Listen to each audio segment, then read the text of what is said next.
الحمد لله الذي أنعم علينا بنعمة الإيمان والإسلام. أشهد أن لا إله إلا الله وحده لا شريك له، وأشهد أن محمدا عبده ورسوله. اللهم صل على محمد وعلى آله وأصحابه أجمعين. أيها الحاضرون، أوصيكم وإياي بتقوى الله فقد فاز المتقون. فقال الله تعالى في القرآن الكريم: أعوذ بالله من الشيطان الرجيم. فأما الإنسان إذا ما ابتلاه ربه فأكرمه ونعمه فيقول ربي أكرمن، وأما إذا ما ابتلاه فقدر عليه رزقه فيقول ربي أهانن. كلا بل لا تكرمون اليتيم ولا تحاضون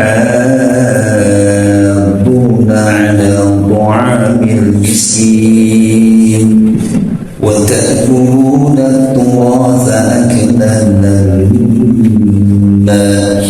وتحبون المال حبا جما.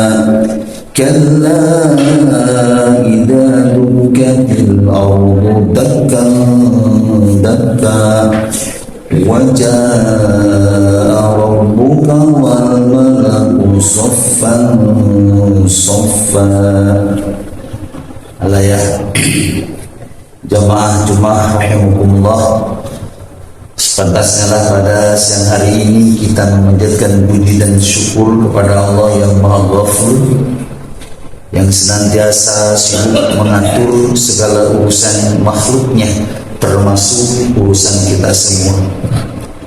Maka dari itu pantas jika kita hadir meninggalkan berbagai aktivitas pada siang hari ini memenuhi undangan Allah melaksanakan salat Jumat sebagai wujud syukur kepadanya. Salawat dan salam semoga terlimpah curah kepada Nabi Muhammad sallallahu alaihi wasallam, keluarganya, para sahabatnya, dan seluruh umatnya yang sampai hari ini istiqamah dalam menghidupkan sunnah-sunnahnya. Hadirin jamaah Jumat rahimakumullah, Allah menakdirkan kepada saya pada kesempatan yang berbahagia ini salatul khatib. Untuk itu berwasiat untuk diri saya sendiri dan juga kepada jamaah Jumat rahimakumullah untuk terus kita mengupayakan meningkatkan kualitas takwa kita kepada Allah, agar urusan kita baik di dunia ini maupun di hari akhirat telah dimudahkan oleh Allah Subhanahu wa taala. Insyaallah wasiat takwa pada kesempatan yang berbahagia ini, khatib mengajak kepada diri khatib sendiri dan kepada rahimakumullah untuk sama-sama mentadabburi firman Allah di surat Al-Fajr ayat 15 sampai ayat 22. Ini ayat yang sistematik, yang luar biasa untuk mentarbiyah diri kita. Allah berfirman, "A'udzubillahi minasyaitonir rajim. Fa'ammal insanu idza mabtalahu rabbuhu fa'akramahu wa na'amahu fayaqulu rabbi akraman." Jadi adapun manusia kalau diuji, jadi sebenarnya hidup ini ujian. Ada yang diuji oleh Allah dengan berlimpah ruah hartanya, ya. Dan orang-orang yang ketika diuji oleh Allah berlebihan hartanya, dia mengatakan Tuhanku memuliakanku. Dan tidak semua orang diuji oleh Allah itu dengan kekayaan yang berlimpah. Ada juga yang Allah uji dengan kekurangan harta, atau hanya sekadar cukup kebutuhannya, tidak berlebih. Wa amma idza mabtalahu faqadara 'alaihi rizqahu fayaqulu rabbi ahanan.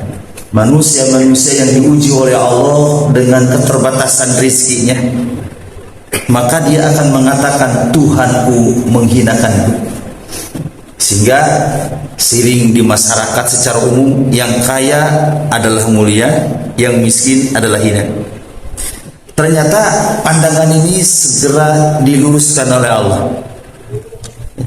Karena walaupun bagaimana rahimakumullah, apapun yang kita miliki hari ini, semuanya harus dipertanggungjawabkan di hadapan Allah. Tapi yang paling penting sikap kita bagaimana saat kita diuji oleh Allah, baik dengan kelapangan harta maupun dengan kesempitan. Supaya tidak hina ketika diuji dengan kemiskinan, dan supaya tidak merasa mulia ketika diuji dengan kekayaan, maka sebenarnya yang mulia itu yang seperti apa? Ini endingnya ini. Kata Allah, "Kalla bal la tukrimuna al-yatima wa la tahadduna 'ala ta'amil miskin." Sebenarnya orang yang hina itu bukan yang diuji dengan kekurangan hartanya. Yang hina itu ketika Allah uji dengan kelebihan hartanya, tapi dengan harta itu dia tidak mau memuliakan anak yatim.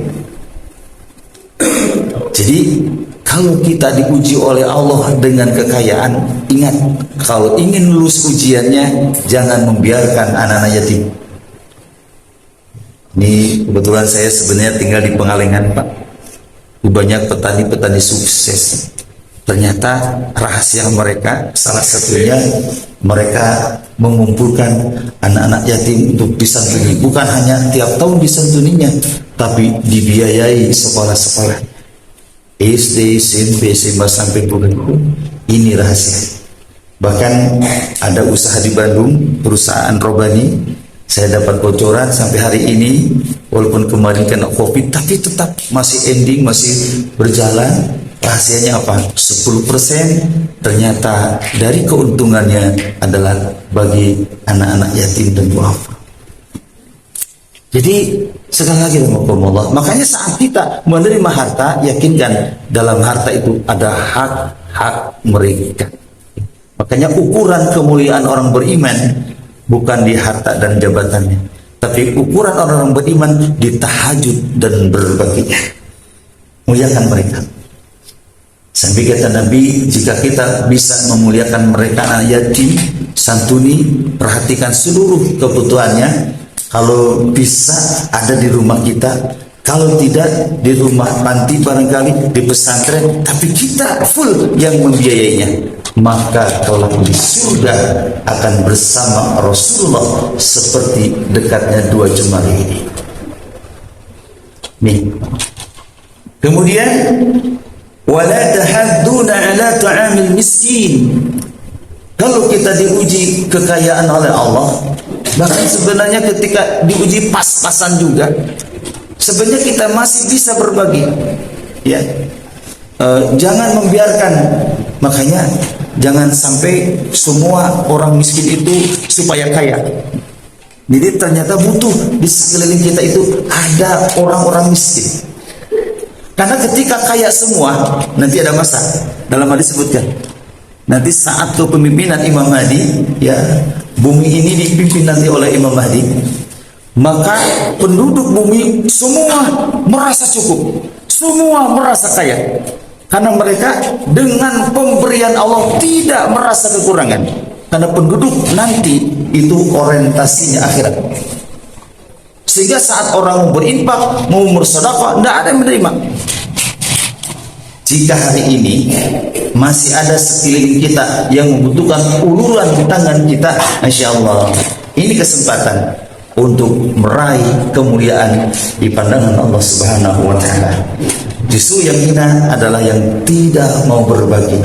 Sekali lagi, saat kita mendapatkan titipan harta dari Allah, yakinkan, kalau tidak mau hina dengan harta itu, yakinkan dari sebagian harta itu ada hak mereka. Kemudian yang hina itu adalah wa ta'kuluna turasa aklan lamma. Ini biasanya orang kalau sudah cinta dunia, sudah punya harta, saat pembagian waris maka pingin pembagian waris yang sebanyak-banyaknya. Bahkan ketika Islam mensyariatkan laki-laki 2 bagian, perempuan 1 bagian, pingin disamakan. Ingat, hati-hati terhadap harta waris. Karena harta ketika sudah menjadi harta waris, maka kepemilikan kembali kepada Allah Subhanahu wa taala. Maka jika ingin berkah harta waris itu, segera cara pembagiannya kembalikan kepada Allah yang sudah ada tuntunannya. Jangan mengutak-ngatik, jangan kepingin kayak kita, jangan, tapi serahkan bagaimana cara Allah. Saya waktu pembagian waris di Pangalengan itu, yang ketika pengukuran tanah dari BPN, orang BPN bilang begini, Ustaz, saya kadang-kadang suka mengeri kalau sudah mengukur harta warisan. Kenapa? Pada umumnya berebut harta warisan. Dan siapa yang paling serakah dengan harta warisan, maka hartanya akan semakin cepat habisnya, binasanya. Karena Allah mudah mengambil dari seseorang hamba jika Allah izinkan. Oke, sekali lagi, jamaah rahimakumullah, kalau kita ingin menjadi manusia yang mulia, jangan mengambil hak waris yang bukan milik kita. Wa tuhibbuna al-mala hubban jamma.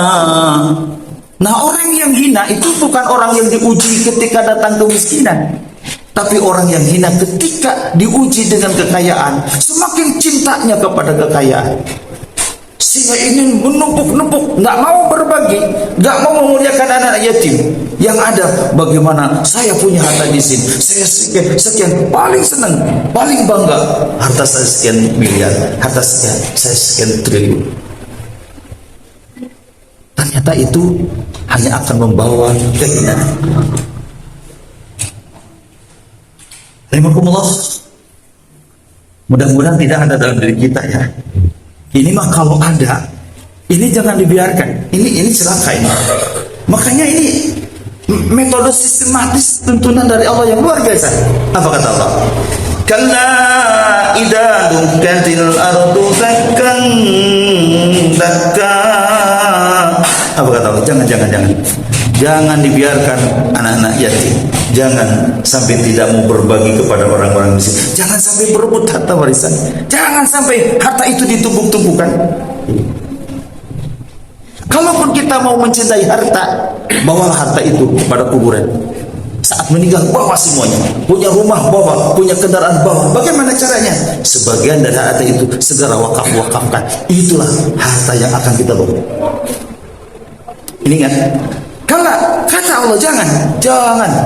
Idza tuqatil ardu dakkan, apabila bumi telah diguncangkan dengan guncangan yang dahsyat yang namanya kiamat.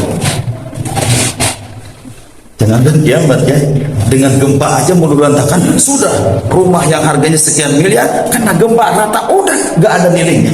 Suatu saat harta itu akan kita tinggalkan. Biasa. Dan ini ada sesuatu yang harus kita renungi bersama-sama. Ternyata hidup kita tidak sampai selesai ketika meninggal. Makanya meninggal itu bukan urusan beres, tapi awal urusan perkara hidup ini. Apa? Allah melanjutkan, wa jaa rabbuka wal malaku saffan saffa. Dan Allah akan beres kiamat nanti, Allah akan datang bersama para malaikat bersaf-saf. Untuk apa? Ternyata untuk menghisap kita semua, untuk menimbang amal kita semua, dan untuk mempertanyakan semua apa yang kita miliki. Kemudian akan ditanya tentang kenikmatan-kenikmatan yang telah aku berikan. Hadirin jamaah rahimakumullah, mudah-mudahan ayat ini menjadi tazkirah buat kita. Belum terlambat, bismillah, marilah hidup kita sesuai dengan tuntunan Allah. Salah satunya dalam pengelolaan harta. Karena lapang harta ujian, sempit harta ujian. Mudah-mudahan apapun yang menimpa kepada kita, kita lulus ketika diuji oleh Allah Subhanahu wa taala. Agar harta membawa kebahagiaan dan kemuliaan, dan juga di hari akhirat layak menjadi ahli surga. Barakallahu li wa lakum. Alhamdulillah nahmaduhu wa nasta'inuhu wa nastaghfiruh ونعوذ بالله من شرور أنفسنا ومن سيئات أعمالنا من يهد الله فلا مضل له ومن يضلل فلا هادي له أشهد أن لا إله إلا الله وحده لا شريك له وأشهد أن محمدا عبده ورسوله اللهم صل على محمد وعلى آله وصحبه أجمعين أيها الناس اتقوا الله حق تقاته ولا تموتن إلا وأنتم مسلمون إن الله وملائكته يصلون على النبي يا أيها الذين آمنوا صلوا عليه وسلموا taslima. Mari di khutbah yang kedua ini kita sama-sama berdoa kepada Allah Subhanahu wa taala agar ayat yang barusan sama-sama kita tadabburi, kita bisa mentafakurinya dan bisa kita mengamalkan di dalam kehidupan. Allahumma shalli wa sallim wa barik amin ya rabbal alamin. Allahumma ighfir lil mu'minina wal mu'minat wal muslimina wal muslimat al ahya'i minhum wal amwat bi rahmatika ya arhamar rahimin. Allahumma ihdina siratal mustaqim siratal ladzina an'amta 'alaihim ghairil maghdubi 'alaihim waladdallin. Rabbana zalamna anfusana wa illam taghfir lana wa tarhamna lanakunanna minal khasirin. Rabbana hab lana min azwajina wa dhurriyyatina qurrata a'yun waj'alna lil muttaqina imama. Rabbana atina fid dunya hasanah wa fil akhirati hasanah wa qina adzabannar walhamdulillahi rabbil alamin. Ibadallah, innallaha ya'muru bil adli wal ihsani wa ita'i dzil qurba wa yanha 'anil fahsya'i wal munkari ya'idzukum la'allakum tadhakkarun wa la astaghfirullaha wa lakum aqimus shalah.